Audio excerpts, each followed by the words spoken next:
Not great with finances? That's okay. Experian is your big financial friend. Explore credit card offers, some labeled no ding decline, which means if you're not approved, they won't hurt your credit scores. See Experian.com for details. Applying for no ding decline cards won't hurt your credit scores if you aren't initially approved. 2025 Experian.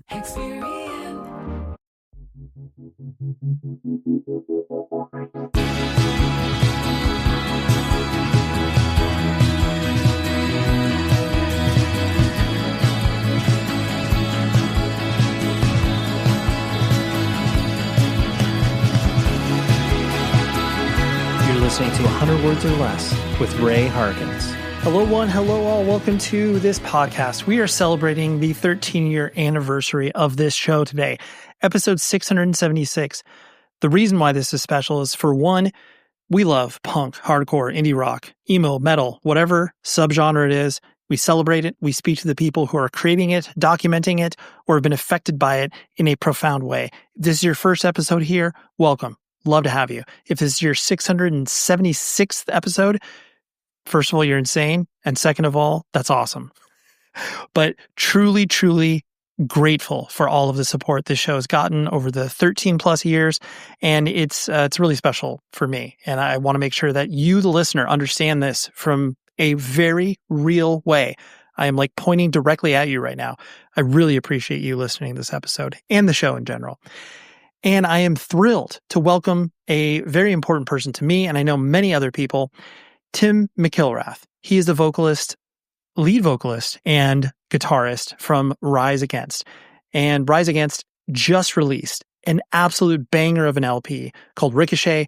Came out, I don't want to say like early August, around that time. And if you've been living under a rock and not been exposed to Rise Against, let me just try to summarize them. An incredibly important punk and hardcore band that has burst through doors and been able to take something like our awesome subculture and, political beliefs and philosophical beliefs and put them into rooms that these people, when I say your average civilian or your average music goer, has never been exposed to something like this. And the fact that Rise Against is such an advocate and an amazing touch point for people to understand animal rights, to understand climate change, to understand the empathy that we all should have for one another. All of these things are hard-coded into Rise Against. And Tim and I had an incredible conversation about that and the history of the band, his own exposure to, punk and hardcore and everything else. And I just think that what Rise Against does is so important and so vital and so incredibly awesome that they've been able to do this for not only themselves, but the scene in general, and be able to make a living doing this whole cool punk and hardcore stuff. So went up to LA, sat down with Tim in person, and we had a great conversation. For those of you that want to support the show, first of all, just email me, 100wordspodcast@gmail.com. I receive all that email. Love to hear feedback, concerns, ideas, whatever's on your mind. Also, if it takes 30 seconds out of your day, I would appreciate it. You can leave a rating and review on Apple Podcasts, or simply leave a rating on Spotify. All of those things help out the algorithm and recommend the show to the people it needs to get to. On top of all of that, I've been doing weekly recommendations of records that have gone across my desk that I am just either obsessed with or listening to or first discovered, whatever it is. I have a link in the show notes where you're able to find hopefully some new music, hopefully some things you haven't been exposed to. And I just keep a running total there, running tab as it were. And the band that I want to recommend that I have tossed into the playlist for this week is Excessive Force. They were an Orange County hardcore band that released a record called In Your Blood in 1995. We're talking 30 years ago, which is insane to say, but that's what happens. Time marches on. All this stuff is up on streaming. They actually are doing a reunion show because they broke up many, many years ago. They're doing a reunion show in Florida at FYA Fest. I'm flying out there. I probably will be singing along, which is irresponsible of me because I'm a grown-ass human and I don't need to be doing that. But regardless, I'm going to be doing that. If you like metallic hardcore, just like classic 90s hardcore, you absolutely need to listen to Excessive Force. And the reason I'm recommending it is not only because they're doing the arena shows, but the record In Your Blood is streaming now on all of your favorite platforms. And they have their first 7-inch that's also streaming as well. If you've never listened to Excessive Force, now is the time. It's it's a really hard record. Like, as a person like myself who is still straight edge, Tim from Rise Against is still straight edge. I'm not a tough person, but I listen to this record, it makes me feel tough. And I love the band for it. They definitely, were of a time and a place, but I do think that the record ages very, very well and sonically is absolutely incredible. So listen to Excessive Force in Your Blood. Pop into the show notes. You'll be able to find a link to that playlist and then listen to that and then all the other stuff I've been recommending. So anyways, from the bottom of my heart, genuinely thank you for listening to this episode or listening to this show in general. This podcast has changed my life, and I know people say those hyperbolic things, but truly, truly it has. And I really appreciate any time you have given to me in any of these episodes, because, we live in an attention economy. There are literally thousands of things that anybody could be doing. And the fact that you're listening to these words that I'm speaking to you right now is really, really meaningful. So let's talk to Tim from Rise Against right now. And like I said, Rise Against has a new record called Ricochet. You need to check it out. It's really, really exceptional. So let's go, Tim.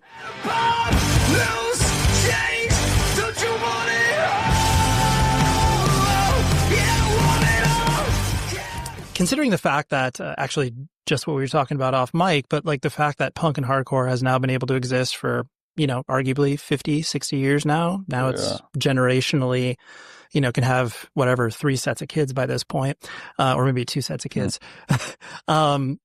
It's in a spot that it's like, it's very far from its roots, but it's obviously still recognizable. For you personally, you don't have to speak on behalf of your band, but like, what keeps you rooted to obviously the things that, going to the Fireside Bowl and, Baxter and like everything that you grew up with as far as the DIY nature of it, like what keeps you, I guess, either reminded of that or trying to stay attached to some aspect of that so it doesn't feel so far removed? Oh yeah, that's a good question. I think the thing that reminds me of it is whenever I get into a discussion with maybe a peer about their adolescence, you know what I mean? Or having adolescent children at this age myself, watching their experience as they navigate culture and youth and that kind of thing. It has made me even more appreciative of my experience, like I just kind of maybe thought, well, everyone is having an experience like I'm having and discovering punk rock and hardcore at a young age and finding all ages shows that you only find out about through word of mouth, and then like collecting zines and trying to find photographs of your favorite band and everything being very DIY and underground. I just figured, oh, everyone's having some equivalent of this, even if they're not here, like they're having some experience like this. And then I think, that's sort of a naive way to look at it. And I realized that later in life, like, oh, we really discovered something really special, and I see that, like I said, when I talk to somebody who had a different experience growing up, and then now watching my own kids do their thing, I realize what an important part of my life was like crafted and sort of molded at that age, and how much punk and hardcore and DIY culture played a role in it. And I didn't anticipate being 46 and still doing this, by the way. So it's like, I didn't know that I was in some ways like always in training to like assume this role should it ever present itself, because I always saw punk and hardcore and any creative endeavor that I was doing as very much like this, like kind of like side hustle happening off the grid. Life will ask you and demand you to do something more serious, Tim, but this is something that you can have fun with, you know what I mean? But now I look back and I'm like, oh no, I was always training for this moment or to be on these stages. And the bands and the venues and the scene I grew up in did that. Yeah. And to your point too, it's like, clearly, even if Rise Against was not a, full-time band, you would still be creating, like you would still be either attending shows or creating music, like if all of those things happen, but then you most likely would apply some of those principles to whatever job that you may have. Totally. And that's what I see like in a lot of my friends who grew up in the hardcore scene and now they do very like altruistic things, you know what I mean? Or they have chosen, instead of Wall Street, they chose a public high school, you know what I mean? Instead of, tech, they are social workers and or they work with animal rights organizations, you know what I mean? Or they are human rights lawyers, and it makes me so proud of like the scene, You know what I mean? Like, it's so cool. Or we worked with a designer on the last record, Nowhere Generation, and like he was brought to us as like a pretty elite, sought after like designer. He had just worked with like, I don't know, like Lady Gaga and 30 Seconds to Mars, but also like massive branding companies and that kind of thing. And got on a Zoom call with him because it was kind of COVID time, and somehow he found a picture of me wearing like his Hero Is Gone t-shirt, and he was like, "Oh yeah, I used to tour with those guys." I'm like, "Wait, what?" Like they allowed someone in that circle. Yeah, right. And then we realized like, oh, like we kind of came from the same world. He's like, "Oh yeah," he's like, I've been to the Fireside Bowl. Like I toured with like, I think at that point it was like Steve Aoki's old band. You know what I mean? Oh, like, sure, yeah. Or This Machine Kills. Yes, Yeah. This Machine Kills. Or like Chicago had a band called Meli back in the day that like we were all loving, and like Brian Peterson from Meli was a huge promoter in Chicago. Yeah. I'm sure he wouldn't even use that word back then, but like he was the guy booking the shows at Fireside Bowl. So his band was important, and he was very important. He is Fireside Bowl, if we're being honest. Like he's absolutely the person that brought all those bands to that place. And it turns out Brian Rodinger was the designer's name, and I was like, oh, and that's that immediate like, all right, we're good. Like we'll figure this out. It was kind of like, okay, I trust you with this art. I trust you with this project. It was just, it's those connections you find. I was talking about this the other day with somebody. Like you'll find people from the hardcore scene in so many, whether they are influential places in like art, design, media, and culture, or very altruistic places also. So, and that's makes you, I think it really kind of validates like what you went through. You want to believe that what you went through was cool and it was special, and that people were as touched as you were by it. And then I think when you see the people that come out the other end of it, it's like, oh, it really was cool. We weren't just making that shit up, Right. Like that there is still like, you can, not only is there a shorthand in discussions you can have, like you can drop, people like you and I off anywhere. And then as long as there's a person that, drops whatever, Creationist Crucifixion, or you're like, oh, okay. Like now I know the level that you can get, like, totally, not like you're cool, but like now I know how nerdy you are about this. Yes. It's a fun journey. I was thinking probably like, I don't remember what year it was. It was like maybe 4 years ago. We opened up for Fall Out Boy at Wrigley Field in Chicago. Sure. Chicago Cubs play, baseball stadium, right?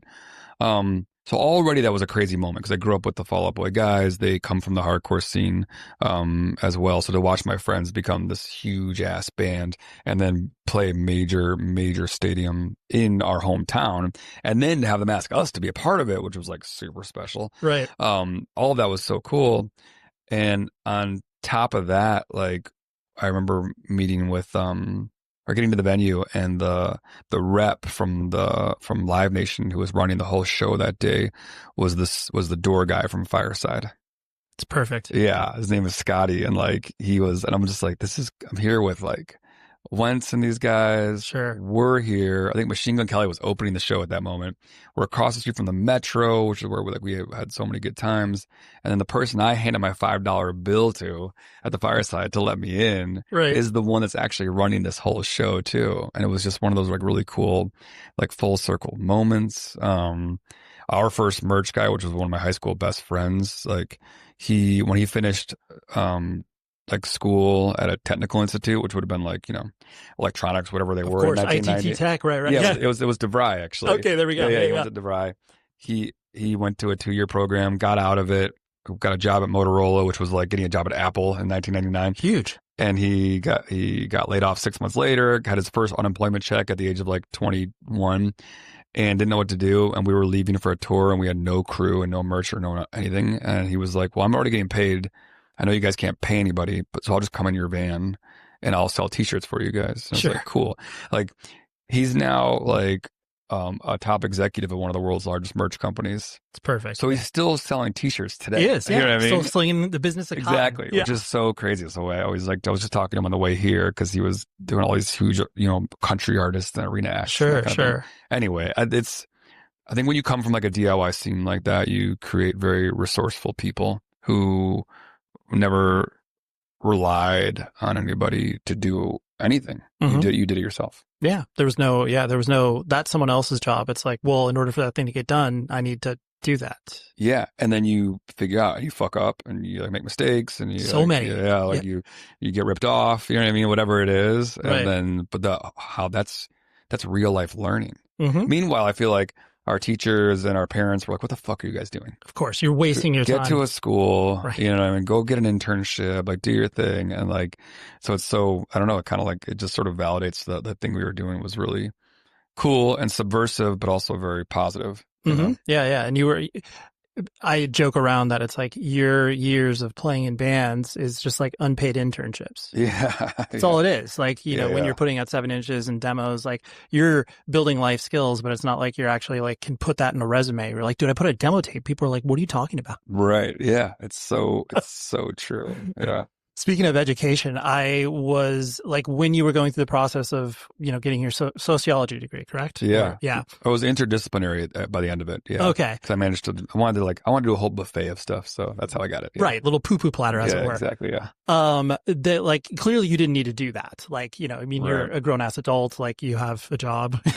That's what I tried to tell the college because they thought I was coming back because the band failed and then I was going back to school. And Oh, so that really? was like, They thought. yeah. Well, they were just more familiar with the band. And so like, Right. they were like, oh, it's so great. You're going, everyone pursues their dreams.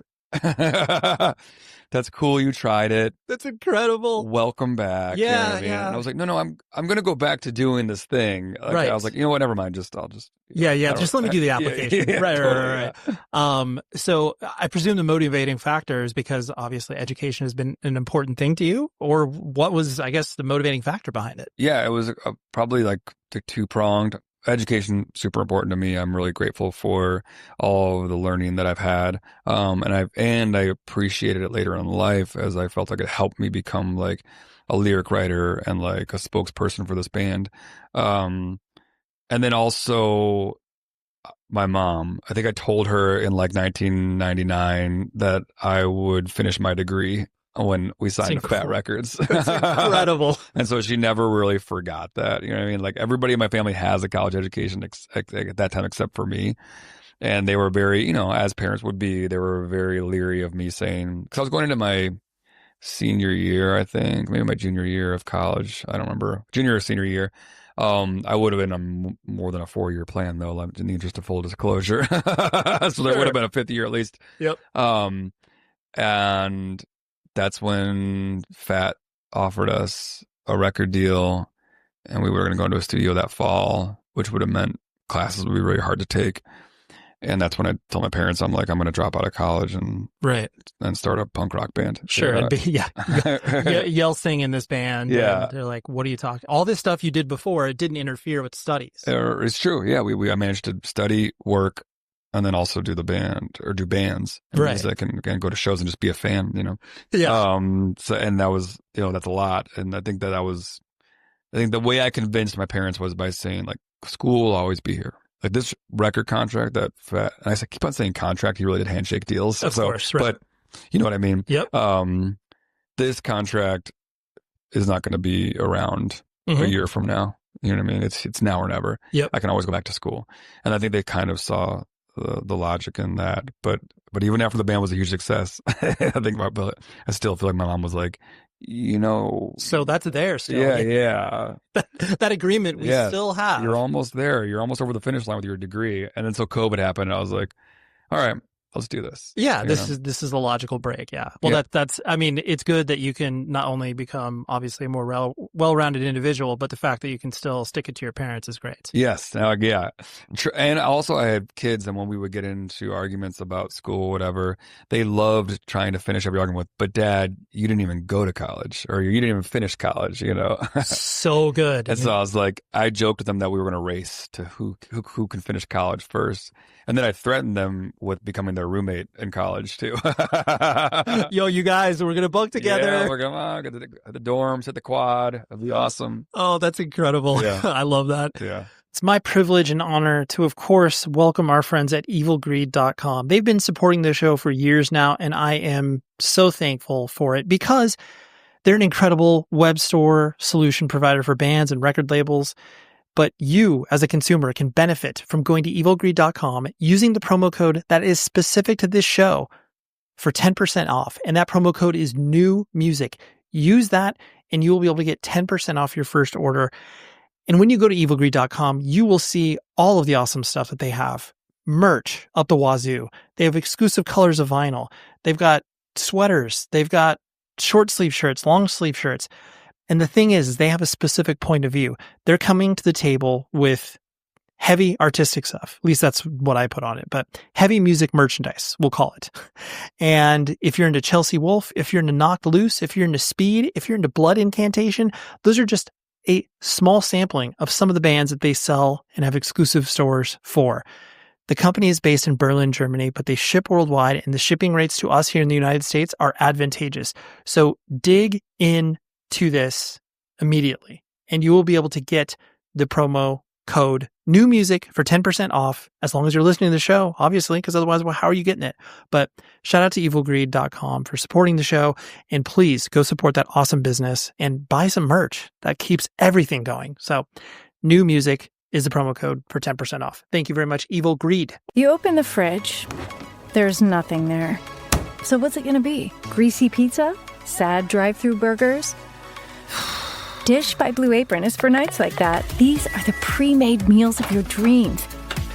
At least 20 grams of protein, no artificial flavors or colors, no chopping, no cleanup, no guilt. Keep the flavor. Ditch the subscription. Get 20% off your first 2 orders with code APRON20. Terms and conditions apply. Visit blueapron.com/terms for more.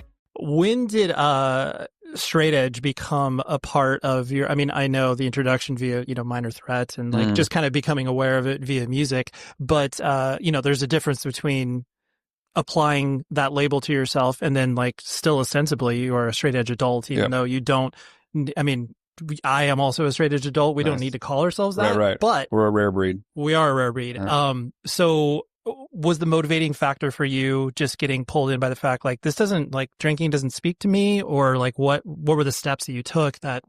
Yeah, I feel like everyone's entry to something like straight edge is maybe at a different place. Sometimes you meet people or you meet people who said like, oh, my family had problems with drinking, and so it was dark. And that would be, I would find that very motivating. I'm sure that was not me. There was no drinking, or substance abuse in my family.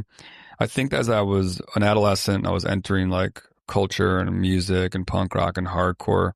It never appealed to me to be a part of like a drinking or party culture.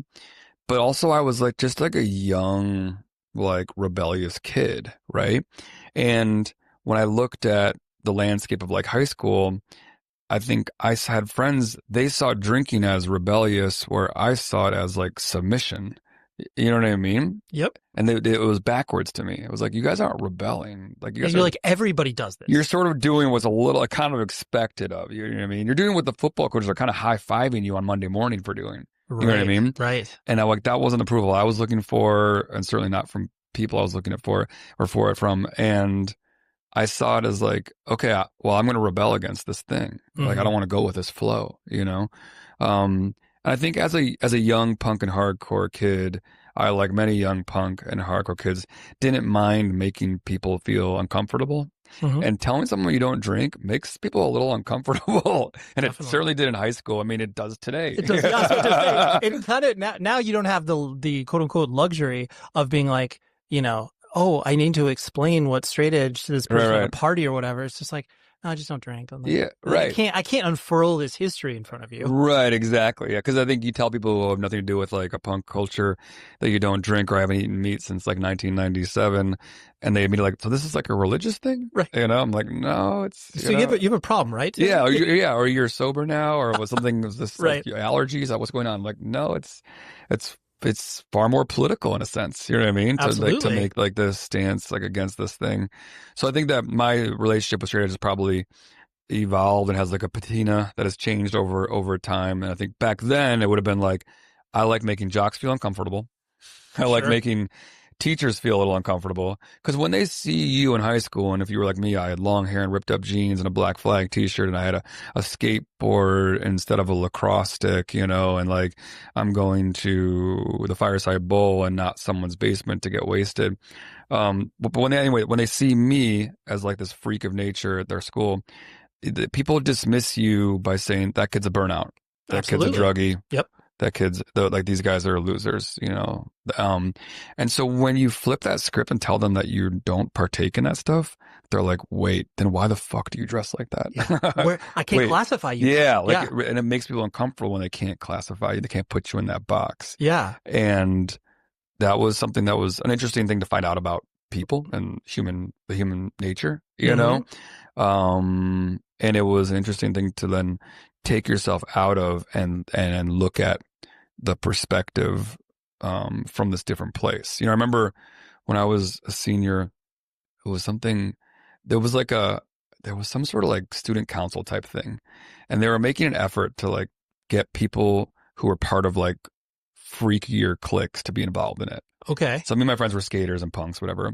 Yep. And so to their credit, they were like, let's get 2 people from like the skater clique to be a part of this. And they asked us to be a part of it. I'm sure they regretted that immediately because they were like, let's make a senior shirt and let's make it say Absolute Seniors, like Absolute Vodka. Oh, of course. And so asking like a 16-year-old Tim McIlrath to approve this t-shirt, you know what I mean? I just remember throwing a wrench in those gears, you know what I mean? Sure. And being like, what the fuck are we doing? I don't want to have an absolute senior. And why are you doing this? Like, you're 17. Yeah, why are you endorsing this? You're 17 years old. And hello, teachers, you're letting these kids do this shit? You know what I mean? Right. So I was the buzzkill at that meeting, you know what I mean? Sure. And eventually, I think the shirts were not made and everybody was like not very happy with me and my buddies, you know what I mean? But it also like, it just pointed out to me like, this is how culture is working. Yeah. You know what I mean? Absolutely. But like I said, I didn't mind like that sort of discomfort at that time in my life. Like I was the kid who like on the last day of like school one year, like I wore a dress to school, not because I have some sort of queer identity, but because it made people a little uncomfortable. And I was like, this is fine with me. Yeah. You're like, you know what? This makes me even more comfortable here. Yeah, right. Totally. That was me and my friends. Like we were part jackass, of course, part like social warrior, you know what I mean? Like, sure. We were part of all these things. Right. Yeah. So, it was this fun stew at that point for you guys to just like experiment, to be like, exactly. what will people think of this? Yeah. You were finding ways to rebel against a culture that you felt like you were getting corralled into and that you weren't a part of. And the ways you rebelled were probably sometimes awkward, sometimes a little weird, over the top, probably some jackassery in there, you know, probably like a little stupid and dangerous, you know, and then you hopefully found your way into how you can be who you are in this world. Mm-hmm, absolutely. One of my favorite things about Rise Against, when you guys first started, I mean, the connection with Fat Records obviously is part of this, but just I love hey, this is the X 88 Fingers Louie bands. And just like it was like clearly that was meant to capture an audience that was like, oh, like we'll pay attention to this because 88 Fingers Louie, like, you know, it's kind of cool, shreddy pop punk or whatever you want to call it. That was obviously directly a correlation of the fact that like Chicago has always been such a, you know, diverse music scene, and everybody was like, you know, you were playing with everybody and like you were friends with everybody. What did you know, as you started to obviously like get out there and experience more cities and obviously become more familiar with scenes, like was that, you know, like that 88 Fingers Louie connection and the Chicago connection, like, did you feel that, you know, I guess was able to port over to different cities where people were like, oh yeah, these guys are like from Chicago and they're from this lineage or whatever? Or were you crafting your own? Yeah, a little bit of both. You can't deny the foot in the door. Yep. Like Joe's role in 88 Fingers Louie was for our band, our connections to Fat Records, some of our early tours, you know, just having 88 had a bunch of records out. They were one of Chicago's few like national or international acts, you know what I mean? Totally. Like they were the guys that broke out, you know what I mean? It was like, wow, this is cool. You guys can make it. Yeah, right. Totally. Yeah. It's funny because I was someone who actually never saw an 88 Fingers Louie show. I was like far more likely to be at like anything from like Earth Crisis to Cap and Jazz, you know? But I was always like, wow, this is cool. These guys made it. And Joe's, you know, one of my favorite songwriters to this day. So teaming up with him to form Rise Against was like a lot of fun. And I will tell you, I thought at that time, our band will never be bigger than 88 Fingers Louie was. And I'm like, it's so funny because the reason I do bring that up is because I felt like it was such a limiting nature, especially hearing what you sounded like, where it was just like, oh, like this is, you know, a like punk adjacent band, obviously hardcore influence, but like to put the 88 Fingers thing, it felt like that there was a ceiling Right. attached to your band. Totally. And at least with my limited experience of music at that point, at that young age, Yeah. I was aware of like notable bands breaking up, starting other bands that were smaller than the notable band, Mm-hmm. and maybe even splintering off again to a band that was even smaller than that band. You know what I mean? Right. So this was like the pattern I was familiar with. Yep. And so watching 88 break up, I was like, okay, so 88 will maybe split off into different bands. That won't be as big as 88, Mm-hmm. you know, and we'll just be considered like an X88 band. Of course. Like it would be nice to kind of like cast that tag off and like make our own name, but I didn't anticipate it. But I was like, but you know, even if we're half as big as 88, that'd be pretty cool. Yeah, you're like, that's bigger than I ever thought it would be. Right. That sounds like fun. Like we'll play some shows. You know what I mean? Of course. Like maybe it's probably bigger than Baxter. Right. Like, Yeah, it'll be bigger than Baxter. Like we'll get outside of Chicago. Like maybe like I'll see Europe one day. You know what I mean? This will be cool. Like right. we should do it. Right. But I looked forward to the day where you could write our name down and not put X88 on it. Mm-hmm. You know what I mean? And that day came a lot sooner it did, yeah, than I thought it would. And I think that's even Joe wanted a different trajectory. Even Joe didn't, as proud as he was and is of his 88 days, I could tell even he wanted to carve a new path. You know what I mean? Because 88 wasn't as hardcore as I think Joe wanted it to be, maybe. Right. Or at least he had like these more hardcore inclinations, you know? And so we both shared those kind of goals. I remember when we started the band, we were thinking like, oh, we need to get on like Victory Records because then people will like see this pivot from like the Hopeless Records world that 88 was in into this other world. This was before, you know, we knew that Victory was a place that maybe you should not be. Sure. You couldn't get paid royalties. Yeah, exactly. Yeah. They were, at this point, they were just like Refused and Guilt and like, of course, Snapcase and Earth Crisis. And like, this was awesome. We should get there. Like, side note, they turned us down, by the way. I hope you got a great rejection. Yeah, I don't know if we even got that. We did. I was like, no, we'll formally pass this. Yeah, they just said no. And Joe actually worked at like Bulldog Records for a minute too, and at Victory. But anyway, I digress. Sure. But yeah, I could see where you're like, I want to throw a stake in the ground of being like, well, yeah, we're going to take a different path, even though we have members of this band. Like, clearly, we want to be more of a hardcore band initially. Totally. And I was friends with Dennis Buckley, the singer of 88 too, and I was talking to him around that time because his relationship with Dan and Joe was more contentious, as you can imagine. Yep. But I was asking him some advice as well. And I didn't want to try to fill his shoes. I didn't want to be the new 88 guy. You know what I mean? Like, I didn't want any of that either. And so luckily, we didn't really deal with that for very long. I think people accepted us for an entirely different thing. Yeah, absolutely. Pretty quickly on. I would be remiss if I did not bring up the Killing Tree, just because that was such a, like, I remember, because obviously, like, once that music was getting formally nationally released, I'll say, where it was like, oh, people outside of Chicago could hear it. I just remember working at a record store and then getting it and just being like, oh, this is wild. Like, here's Tim from Rise Against singing for this like metalcore band. Like, it's, and then obviously your connection to, you know, Arma Angelus as well. But the notion of like that early 2000s, you know, metalcore scene, like once it started to rise to prominence, where it was like more people paid attention to it around the country. Killing Tree was definitely, you know, on the outside just as much as like Arma Angelus, where people like really were just like, this is weird. Like, right. I don't know what to do with this. Yeah, totally. What memories do you attach to, I mean, I know it was a very short-lived band, but like what memories do you attach to that particular, like, were you stoked at the shows that you were able to play with that? And oh yeah, I have such fond memories of the Killing Tree. The Killing Tree is one of the only tattoos I have. You know, those are some of my best friends. I love that. Yeah, those were some of the guys I played with in Baxter with too. It's like high school buddies. We were like living in a house together. It was a pure passion project. And it had started just before Rise Against was getting started. So it was already a little bit underway, you know? Yep. And then Rise Against had a lot of false starts. We couldn't find a solid drummer until we found Brandon. So we had like almost a full year of false starts, which like in adolescent years is like 10 years. You know what I mean? You're like, this is never going to happen. It's never going to happen. You have so much time on your hands, you know what I mean? So we were just plugging away in a basement. The records I was obsessed with at that point in my life was Cave-Ins Until Your Heart Stops, Turmoil, The Process Of, like His Hero Is Gone, like Monument to Thieves, like these were the records that my friends and I were listening to over and over, and we were just blown away. Like, how did 18-year-olds from Boston make these songs? See, this is insane. And so we just wanted to like write riffs like that, you know what I mean, and create a band like that, you know, like that had something that sounded like that.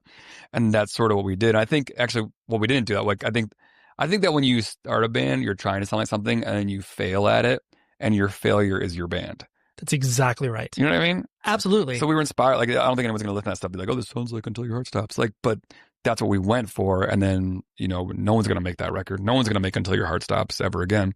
But we created songs that were like, that created that same energy. Right. And God, we had a lot of fucking fun with it. And we weren't really like ambitious in terms of like, you know, putting records out and t-shirts and getting on shows and that kind of thing. We were just having a lot of fun in the basement, just making songs and not sure anybody would ever hear it. And so, yes, I love that music. I still am friends with, you know, Todd and Jeff. Todd would eventually go on to play in Rise Against, actually. Jeff is watching my dog right now while I'm here in LA. You know what I mean? So like, he's one of those guys. He's like the high school teacher, you know, from the scene, like really like in the inner city in Chicago. You know? And Todd codes at Spotify now, actually. So spectacular. I love that music. I love those live shows were, transcendent experiences. Yeah. You know, and that was the way it was with Baxter too, with Neil Hennessy, who plays drums in Sparta now, and in the Lawrence Arms, one of my best friends. We created some really special things. Yeah. You know what I mean? Yeah. You said it very well when you, like, every band starts off with like, yes, we're going to rip off these three bands, some combination of it. And then you land on the sound that like, once you articulate that, I can hear it in my head where I'm like, oh yeah, I see. Here's your pale imitation of these records that everybody holds up as like, oh my gosh, like I wish I could do some version of this. But it's like that is where you truly find your voice, yourself, because you're just trying. You're trying. It's true. And no matter how hard you try to fill someone's shoes, you really can't do it. And I think that, like any music anyone is familiar with that I've done, I'm sort of can't not be me. You know what I mean? So it's like, I'll go out there and it's like, well, I don't have that guy's voice. I have this voice. Yeah. And this is what it's going to be. And I don't have those inclinations. I have this inclination. Yeah. And that's where those bands all kind of came from. I think there's something deep down in me as a musician where I'm going to make certain decisions at these crossroads that are just going to create this thing. And that's what people, if they know who I am, it's why they know who I am. The mega homies at rockabilia.com are the best because they sell officially licensed merch from hardcore bands, from metal bands, from rock bands, from hip hop artists. Whatever it is you're into, they got it. And they want you to save money by using this promo code 100 words or less. Gets you 10% off your first order. And truly and deeply, I can't tell you how supportive this company has been to this show. They've been with me for at least 10 years. And that is why Rockabilia is not only cool because they support independent art like this podcast, but they support bands in a very real way because they sell officially licensed stuff. That means the bands get the most money from this. Not like this bootleg stuff that exists where it's either horrible quality or the bands don't get paid. And that is a shame. And that is why rockabilia.com does the Lord's work by making sure they get the coolest limited edition stuff.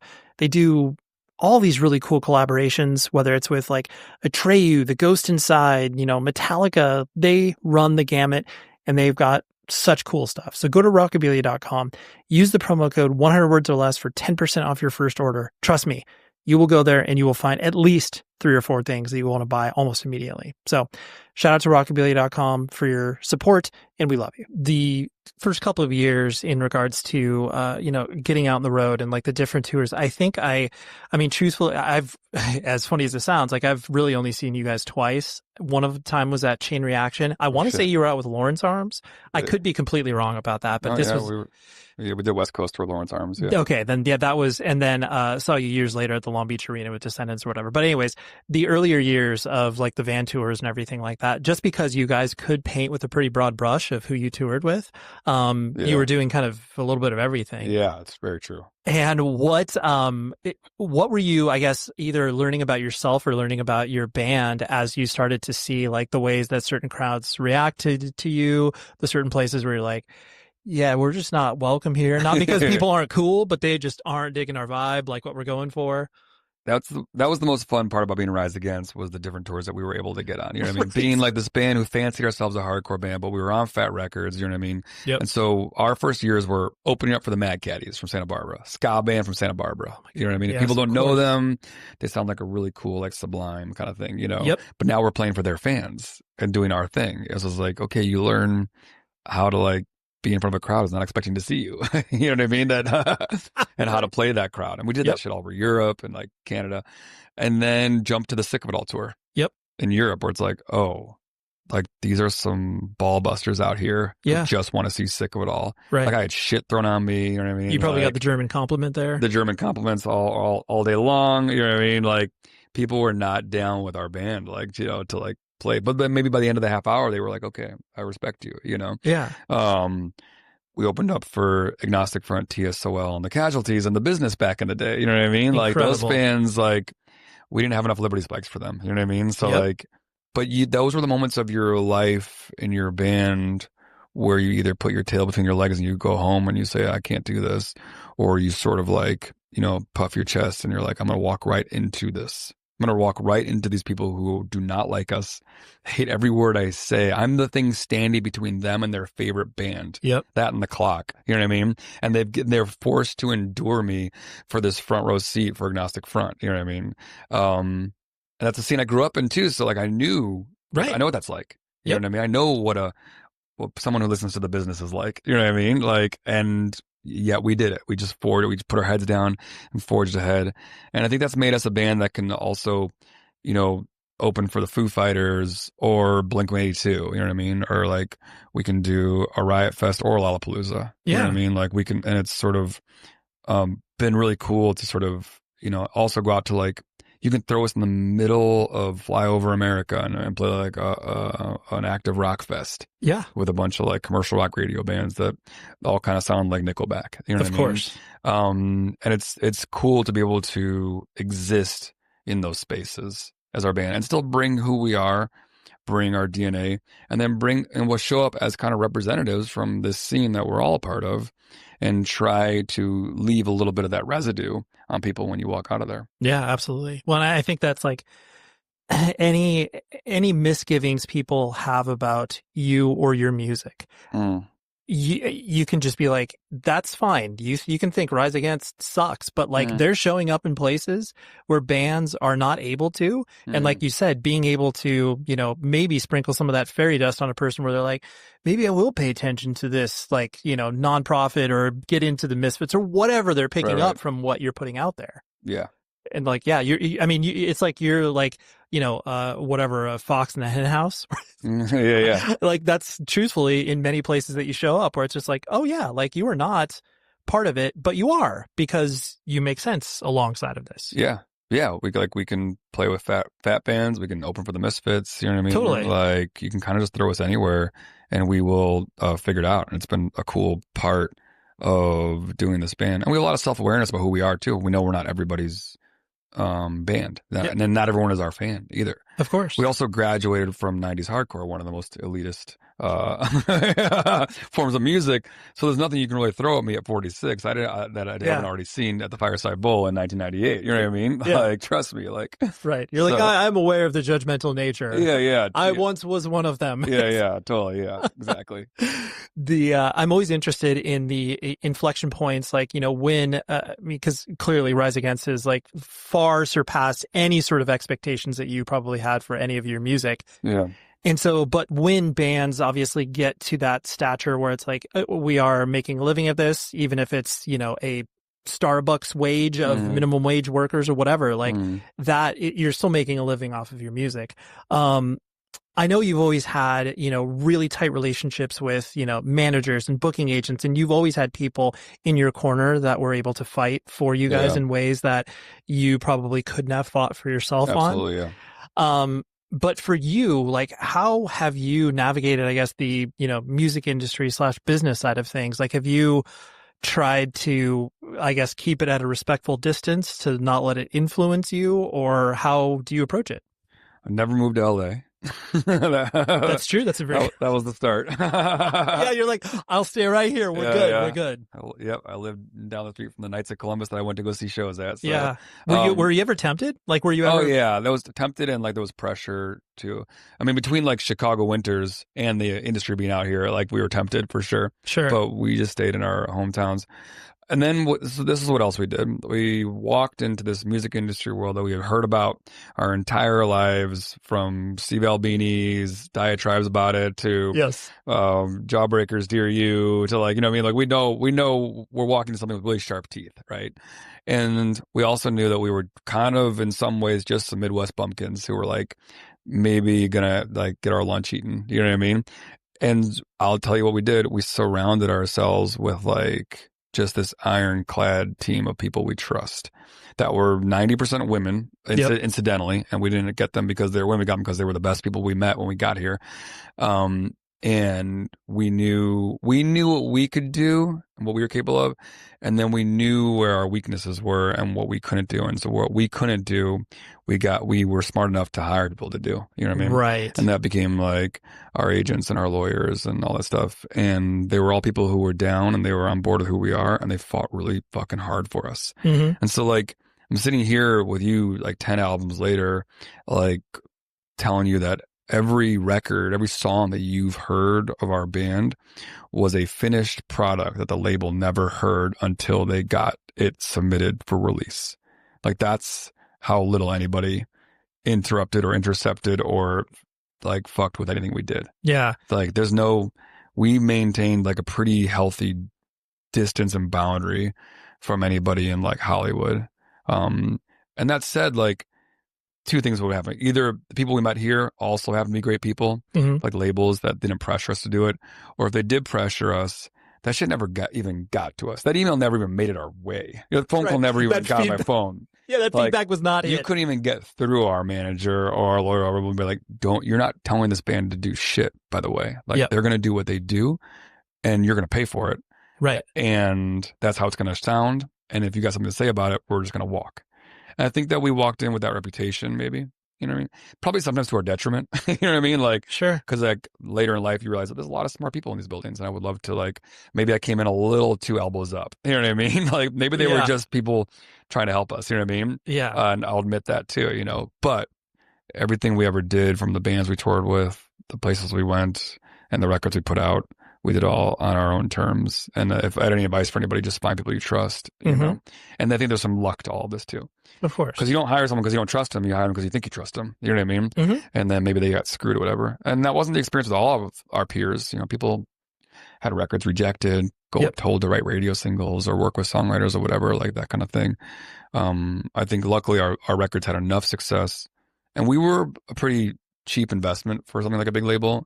We never asked for like the private jets and the whatever else, you know, the huge advances and like those things. We knew we could stay under their radar if we weren't like a big bill at the end of the day. Absolutely. You know? If we were a huge bill, there's a lot more. The more money you spend, the more pressure a label has to sell your records. Of course. To get involved. We were slow and steady wins the race. You know what I mean? We were your baseball player who never really hit a home run, but you could count on us to get on first base every time we did it. And that goes a long way, you know, between 9 records and 25 years of a career, you know, and then those records went gold and platinum, you know, and not overnight either. They did it eventually, you know what I mean? And we just kept doing the work. And we also didn't rely on a label for anything. So when we put our first record out and it came out to like crickets, we were like, what do you want to do? Let's get back in the van. Right.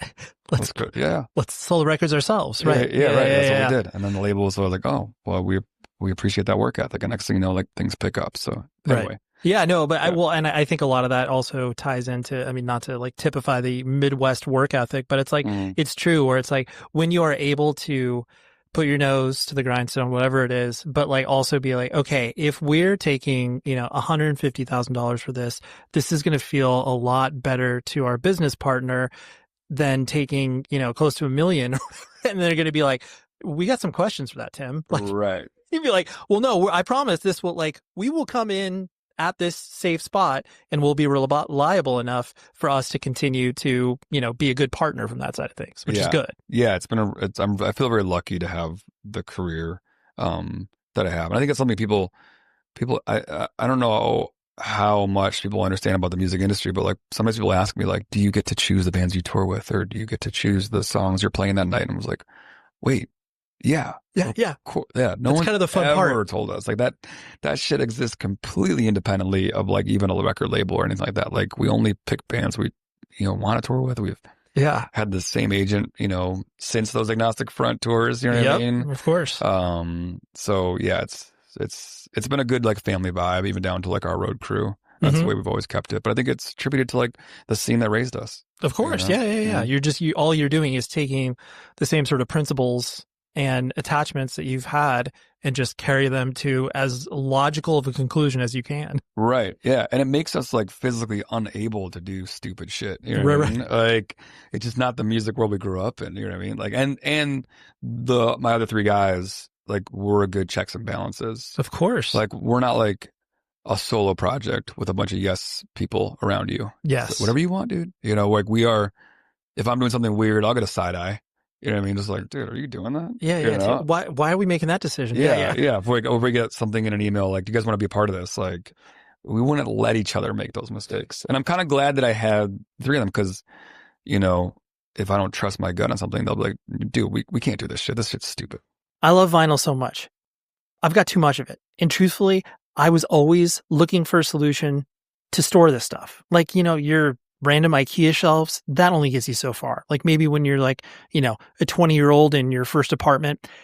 That is why I'm so excited to work with Wicker Wood Works. They are an amazing company based out of the Pacific Northwest that makes custom pieces for your vinyl storage.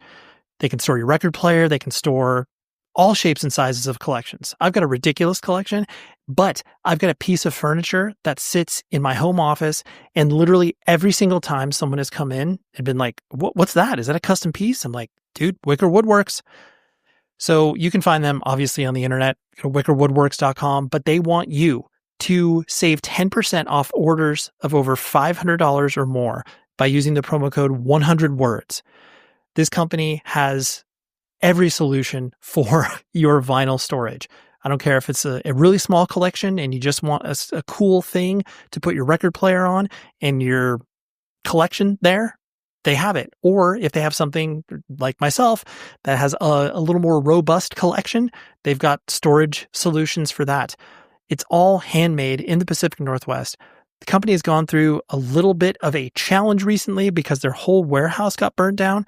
They got a lot of support from their friends and family and community up there to get them up and running where they are shipping out orders now. And it's so incredibly cool to watch what they're doing. So go to wickerwoodworks.com, use the promo code 100words for 10% off orders of $500 or more. So buy vinyl and store it with Wicker Wood Works. Wherever you go, whatever they get into. From chill time to everyday adventures, protect your dog from parasites with Credelio Quattro. For full safety information, side effects, and warnings, visit CredelioQuattroLabel.com. Consult your vet or call 1-888-545-5973. Ask your vet for Credelio Quattro and visit QuattroDog.com. The notion of the amount of things that probably crossed your desk from can we use Swing Life Away in this commercial? And like the things that you've probably said no versus said yes to, like you probably have to have all those internal conversations of like, dude, we can't do this. Right. And it's funny that we're doing this podcast at my record label, which is the place I say no to the most. People I say no to the most probably. So they're like, hey, get him to say yes to some shit. Like now that he's prime, let's say yes. Yeah. But I used to say it and I still mean it. Like what's defined this band is not the things we said yes to, but the things we've said no to. Of course. Mm-hmm. Yeah. The fact that like you mentioned, the band's existence, started with you literally having no children to where you now have children, and they're obviously of an age where they can clearly have their own tastes and, not like dad's dumb band or whatever the case may be.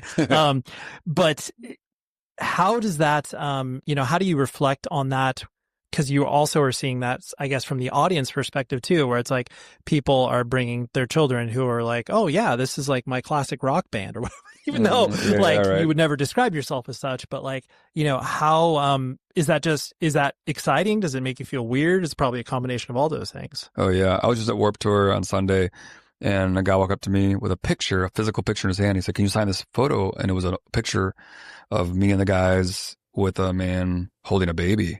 And I was like, well, yeah, I'll sign it. And as I'm signing it, he's like, I'm the baby. That's so wild. You're like, what? That's crazy. I held you as a child and now you're here. And now you're here. Somehow you're still connected to the scene, like coming to see this band. Because how many people get connected to their parents' music even, Right. It's crazy to be around for this many like regenerations and reiterations of this scene. Yep.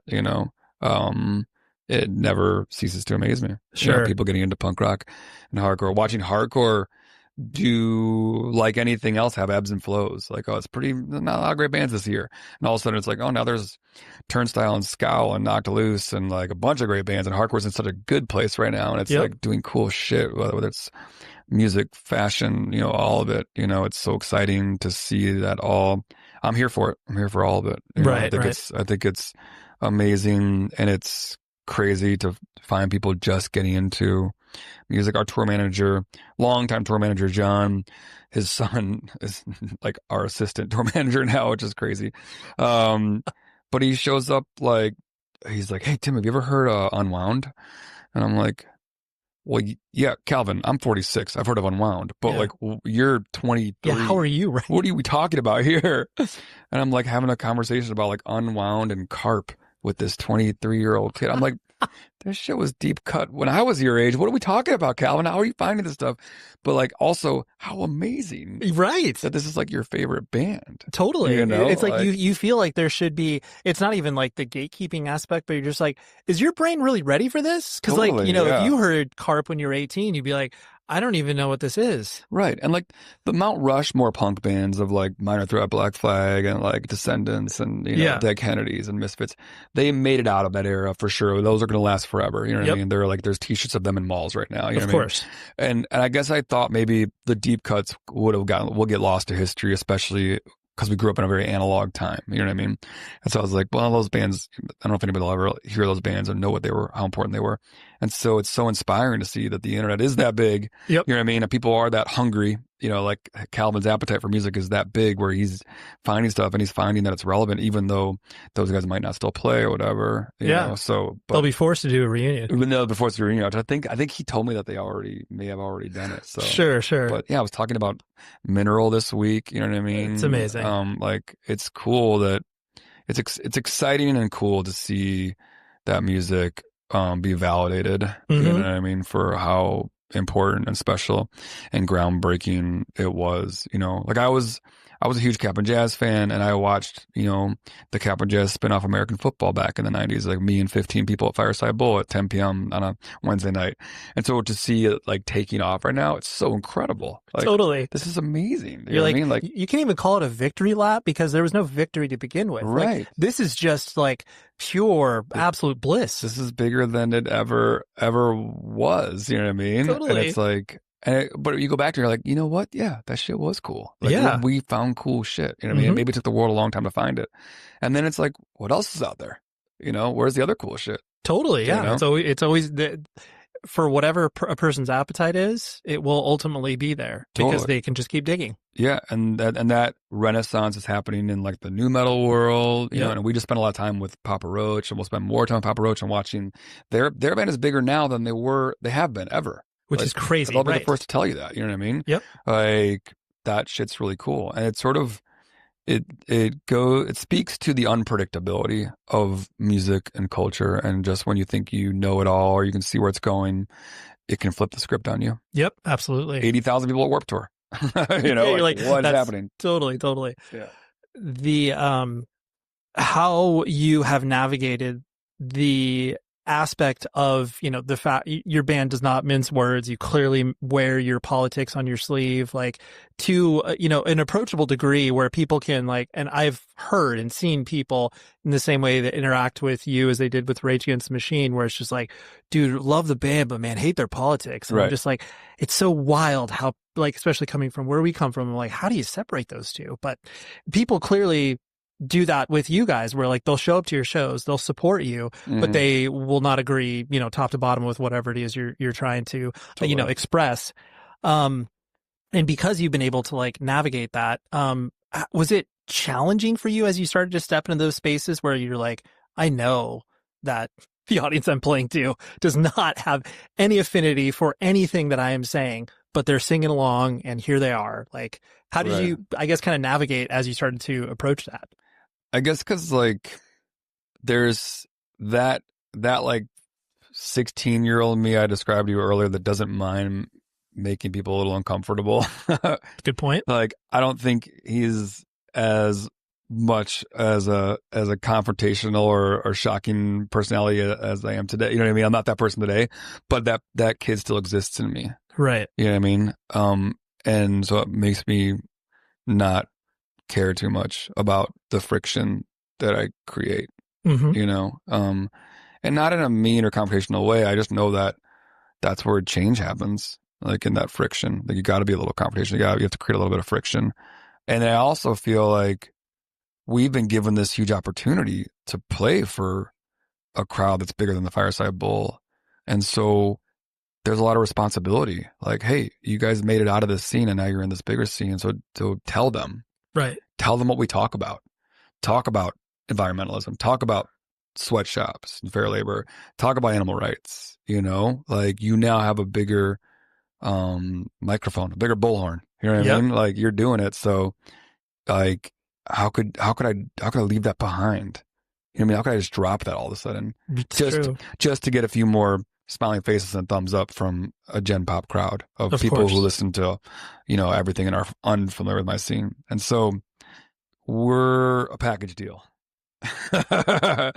We come with that baggage, you know what I mean? Of course. And you're going to get it in the song and on the stage and whatever else. And so does it ever bother me? Do I ever like lament? I want everyone to love what we're doing. You know what I mean? Like, of course. You know, but it doesn't like bother me in the sense that like, there's nothing I can do about it. You know what I mean? This is who I am. Yeah. You know, it's like, take it or leave it. Right. This is, we're showing up like if you've paid any attention to the band, we're showing up as we are. Yeah. You can't ask me to disown my politics anymore. You guys like disown my family. You know what I mean? You know, like, it's like, no, there's not a price tag on that. There's nothing that's like, I understand what you're asking, but you understand I'm unable to accommodate that request. Yeah. So sorry. These are inextricably linked. Yes. Exactly. Yeah. And if anything, like, they're part of who we are as a band and why you know who we are as a band. They are part of our DNA and our identity. Right. If people gravitated towards our music and our band, there's something about what we do that made that happen.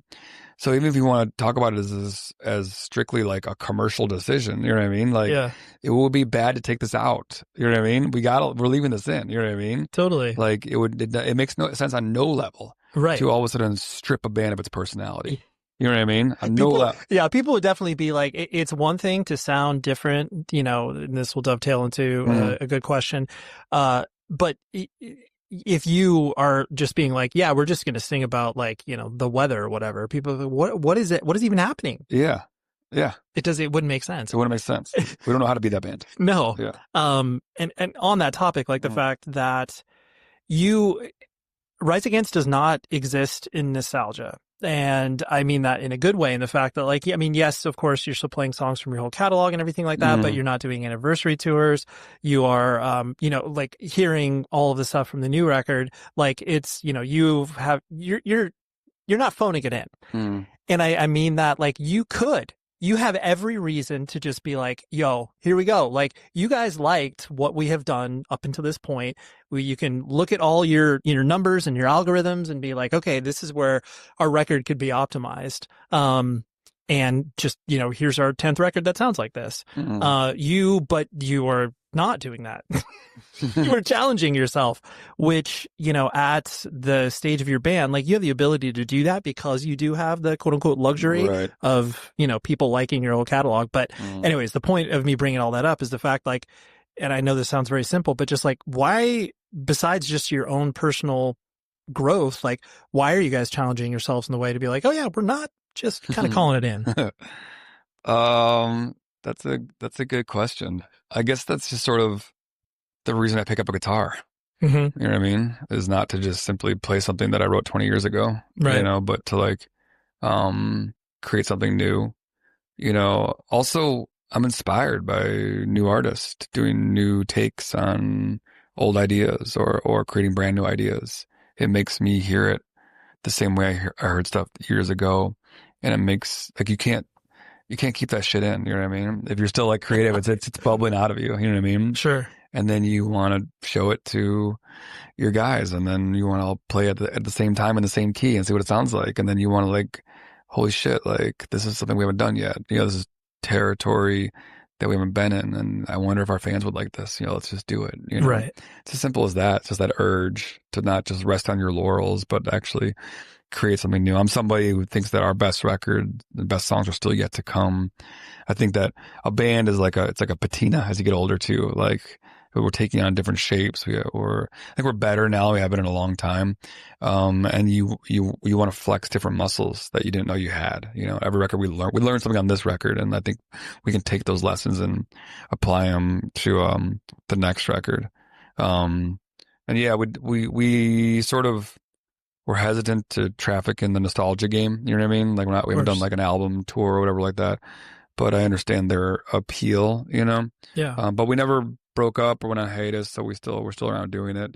Right. And we're talking to Lou from Sick of It All, and he said that he goes, I feel like we're being punished for not breaking up. Like because we're out here opening for all of our peers that broke up for 10 years and then got back together. Yes. And there's something to that. You know what I mean? Like that you watch that all of our like favorite bands that broke up for years and then came back. It's like all of a sudden it's a gigantic show. Yes. This sort of reunion bubble. And then you feel like, oh man, like, yeah, did we do something wrong? Yeah. You're like, listen, I mean, My Chemical Romance is sick, but like, would you ever have predicted that they could sell out, like stadiums? And it's like, I mean, Mikey obviously did at one point, but you're just like, oh, so what, how many years? Like, is it 7 years? Is it 5 years? Like, right. Yeah. What is it? Even Warp, someone said it's only been gone like 6 or 7 years. And I was like, oh, wow. I didn't realize it. I thought it'd been gone for a long time. Totally. Yeah. I thought it was like 10 plus years. Yeah. Right. Yeah. It's crazy. So anyway, like we just forge ahead. You know what I mean? Sure. And kind of we still do the same things with the same motivation, and people still seem to have an appetite for the new music too, which is nice too. I think that the audience will tell us if it's like, this isn't working, just keep playing those old songs. Yeah, totally. Yeah. Like, thanks, but no thanks. Right. Yeah. And admittedly, the majority of our set will be songs from like 10 years ago and whatever else. We want to play what you want to hear. Of course. But we're always going to sort of like, even writing a new song makes you better at playing your old songs. Yeah. You know what I mean? Of course. They'll take on different shapes too, where it's just like, dude, this has been in our set list for 10 years. Like, it's going to sound different than when we first recorded it. Totally. Two last things I want to hit on was the, talk to me, and this, we will have to give a shout out to our mutual friend Poulin, who, he, talked to me about the first time you met Earth Crisis. Or meeting Carl, or just having that experience of like, especially when it's a band that you look up to and obviously philosophically lead into, there's probably some story about you interacting with those dudes. I mean, I don't know him. But I did meet him once, and it was later in my career and life. Because I was certainly at all those shows when they played Chicago and Milwaukee. I remember once they played in Chicago, probably Fireside Bowl or maybe Metro. And then we loved it so much that we were going to drive to Milwaukee the next day, you know what I mean, to go see them. And we're on the highway, and we come across a tour van. We realize that's Earth Crisis. And so, like, we pulled next to them, we're showing them the X's on our hands. You know what I mean? We're like, and they were like, yeah, it's cool. And then like, cool. And then they made some motion like, we'll follow you. Like, we don't really know where we're going. And we're like, and they get in behind us. And I was like, looked at my driver, I'm like, do you know where the show is? He's like, I have no idea. It's the blind leading the blind. I'm like, dude, they're following us now because they think we're local, that we know where the show is. Of course. Right. And we're like, and there's no cell phones. There's no, not that I have their number. And I remember thinking, holy shit, these guys are following us. Yep. We're not going to get them to their show. They're actually just going to be really pissed at us by the end of it, I'm sure. Sure. And we finally got to a light on an exit ramp, and like we're like pulled up next to them. We're just like, we don't know where the show is. And they were like, oh, these fucking kids from Chicago. They were definitely annoyed, like I would have been annoyed in my touring years. Yeah, that's incredible. And I remember I thought I almost made this story up in a dream state until I listened to a podcast with Carl, and he actually told it. I remember going to a metal fest in Milwaukee. Milwaukee. Yeah, sure. Milwaukee Metal Fest. Milwaukee Metal Fest, yeah. And I think it was like Earth Crisis and like Marauder. Okay. And I think Warzone maybe played it too. Okay. Like, yeah. So there was like a hardcore contingent happening at the Metal Fest. Absolutely. So we all went for that. And there was a skirmish in the pit because Milwaukee had a lot of like skinheads and just racist idiots, and that kind of thing. And so that was obviously not clashing well with the hardcore kids from Chicago who showed up to see like Earth Crisis and Marauder. And Warzone brought out a little bit of that contingent too sometimes, obviously. So there were skirmishes in the pit. Security kicked everybody out, and now everyone's out in the parking lot like squaring off. It was like, and I remember being out there, and the Earth Crisis guys were there, and the Marauder guys were there, and then all these Milwaukee skins were there. And it was literally like a movie, like a West Side Story, like squaring off kind of thing. Sure. And it was the kind of thing where everyone was getting ready to just kind of get into this fight. And I was probably all like 120 pounds soaking wet. You know what I mean? Like thinking, holy, what's going to happen here? And people started picking up like bricks and like rocks, and someone had like a crowbar. And I was like, oh, I guess we're armed. This is going to get gnarly. And I remember right before, like, it was like the highest point, like the tension, I think it was one of the Milwaukee skinhead guys, like literally like kind of brandished a gun or something.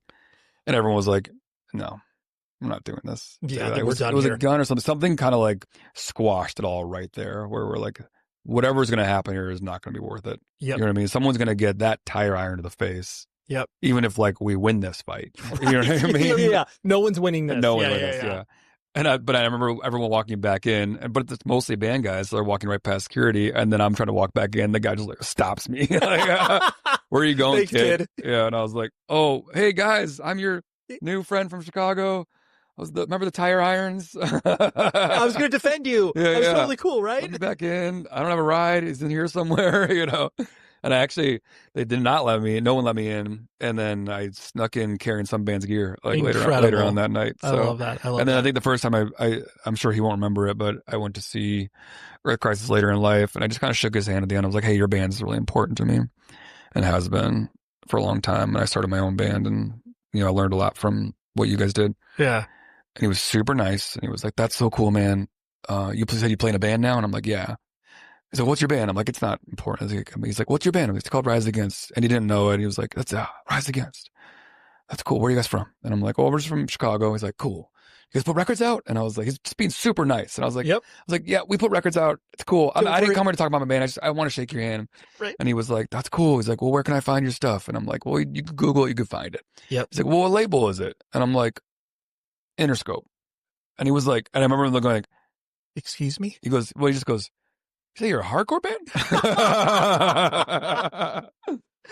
Are you sure? Are you? I just met you, but I think you're lying to me. Yeah. That's incredible. I was like, I'm gonna go, man. Thanks for all the songs. Yeah, thanks for everything. Thanks for the lyrics. The last thing, and I realize I'm kind of putting you on the spot here, but the clearly, like in mentioning the Chicago scene, broadly speaking, like obviously very diverse, from a musical perspective. Like I just love the fact where it's just like, you had Charles Bronson all the way to, Fall Out Boy, just like so much exists in there. Some bands, like I'm asking you to assemble a sort of a Mount Rushmore, as it were, of like deeper cuts. Like, I obviously people know about the Fall Out Boys, the Alkaline Trios, you guys, like you could probably put Slapstick on there. I'm not going to argue with, and clearly there's no wrong answer. Right. Yeah. But name some bands that you would put as like pretty foundational, but maybe not everybody is aware of their presence. That's easy. There's one band that falls into all of those categories. I love it. And they were called Sidekick Kato. Sidekick Kato was like my Fugazi. Like, really? Okay. I mean, Fugazi is my Fugazi, but like Sidekick Kato was my Chicago Fugazi. They are an under-celebrated band in the Chicago scene. I don't even know how to describe them. They were like pre emo. Like they would shy away from any genre for Okay. sure. They were not very well documented, so like even when you go looking for them, like it won't be like a ton of really great representations of what they were. Their live shows were cathartic, amazing, emotional, Okay. and made me want to start a band. You know, the songs, like there are songs that they played that I've only heard live, never heard recorded, but if you gave me a guitar, I could play them right now. They're that kind of band. Wow, Yeah, that's yeah. incredible. I Like love it was that. just like in me. Sure. They were so special. They didn't really make t-shirts. They barely recorded records. I love that, though. But I followed them around Chicago and all like the Legion Halls and the VFWs. And Did any of them go on to play any other bands or anything? no, not really. I That's- think maybe if they had, it would maybe their story would have been Yeah, the more, legacy would have carried on. yeah. But they were just too punk for all that. You know what I mean? That's They incredible. were like, they were just a bunch of guys like skaters and like dudes who were just having fun playing music. I love that. But the people, if you were there, like it was so special, and they didn't fit into any real scene either. They weren't part of like the hardcore scene. Mhm. They weren't part of like Chicago's like indie rock scene. They were their own little thing. And it was immensely important to me Sure. to just find that band and just hear those songs, and just to this day, like it's like gives me goosebumps to hear it. Yeah. That's And so actually good. they had broken up, you know, early on, and the coolest thing anyone's ever done for me was on my 40th birthday, a buddy of mine convinced them to reunite for a show in Chicago. My.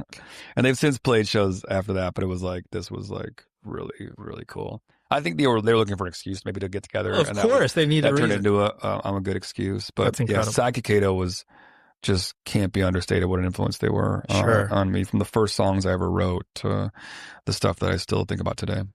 There we go. Really love that conversation with Tim. I felt like we could have gone on for like 2 hours, and there was never, I think the publicist was just like kind of hanging out by the door and being like, hey, we got to wrap up sometime soon. And Tim and I were just like, oh, another 10, 15 minutes or so. We're like, we're fine.